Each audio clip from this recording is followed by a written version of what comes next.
Friends, मेरी सिंधी रसोई घर में आपका स्वागत है। आज हम बनाएंगे सिंधी स्टाइल में करेले की सब्जी। तो उसके लिए मैंने ये आधा किलो करेला लिया है, जिसको मैंने नमक लगा के छोड़ दिया था 2 घंटे। अभी धो के पानी में डाला है। इसको हम हाफ फ्राई करेंगे। और ये मैंने आदू लहसुन की पेस्ट ली है टेस्ट के अनुसार। आधा चम्मच मैंने हल्दी लिया है और नमक टेस्ट अनुसार। आधा चम्मच मैंने मिर्ची ली है, 1 चम्मच मैंने जीरा लिया है, 2 चम्मच धनिया है जो आखे उसको क्रश कर लिया है। आप तो धनिया पाउडर भी ले सकते हो आप चाहे तो। और ये मिर्ची मैंने बारीक काट के रखी है। और ये मैंने 3 टमाटर लेके उसको पीस लिया है। और मैंने ये 4-5 प्याज लेके इसको चॉप कर लिया है।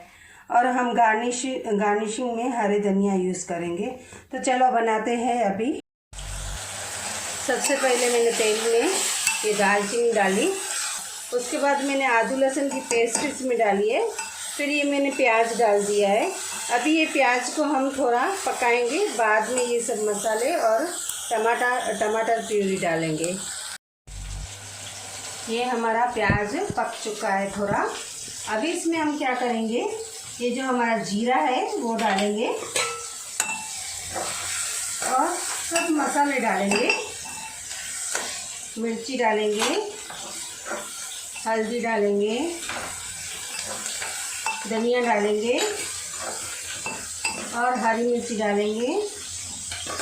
और टेस्ट के अनुसार हम नमक डालेंगे, क्योंकि हमने करेले में नमक डाल के उसको 2 घंटे छोड़ दिए थे। अभी इसमें हम टमाटर की प्यूरी डालेंगे।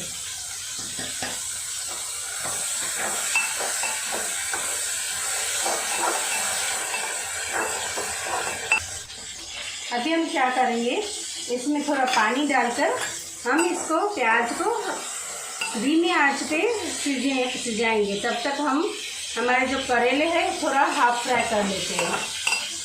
इसको अभी हम थोड़ा स्लो गैस पे हम पकाएंगे। जो हमारे करेले हमने हाफ फ्राई करके रखे हैं उसको हम इसमें डाल देंगे और ऐसे घुमा के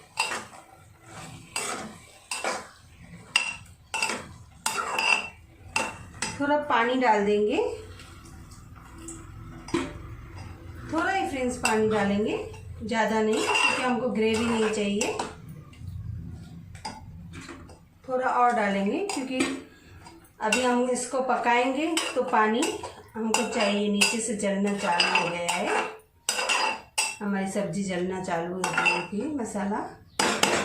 अभी हम इसको क्या करेंगे, धीमी आंच पे इसको ढक्कन देके पकाएंगे जब तक हमारे करेले गल नहीं जाए। अभी हमने चेक किया, ये हमारे करेले गल चुके हैं। धनिया डाल के और सर्व करेंगे। अभी हमारी सब्जी रेडी है। ये हमारी सब्जी रेडी हो गई है। अभी हम इसको सर्व करेंगे। फ्रेंड्स, आप भी ऐसे घर पे बना सकते हो। धनिया से गार्निश थोड़े करेंगे तो आप भी ऐसे करेले की सब्जी घर पे बना सकते हो। बच्चे आसानी से करेले खाएंगे। मैं आपको दिखा रही हूँ हमारे करेले कैसे गल चुके हैं। ये देखिए, टूट रहे हैं। उम्मीद है आप लोगों को ये मेरी रेसिपी पसंद आई होगी। और फ्रेंड्स, जो करेले के छिलके निकले थे उसको भी मैंने वेस्ट नहीं जाने दिया। ये मैंने नमक लगा के छोड़ दिया था। फिर 3-4 पानी में से धो के और थोड़ा तेल डाल के मैंने इसको भी पका लिया है और सूखे मसाले डाल दिए। तो आप भी ऐसे घर पे बना सकते हो करेले की सब्जी। बच्चे ऐसे तो करेले नहीं खाते, लेकिन ऐसे स्टाइल से आप बनाओगे तो ज़रूर खाएंगे। उम्मीद है आप लोगों को ये मेरी रेसिपी पसंद आई होगी। मेरे चैनल को लाइक और शेयर ज़रूर करना। Thank you.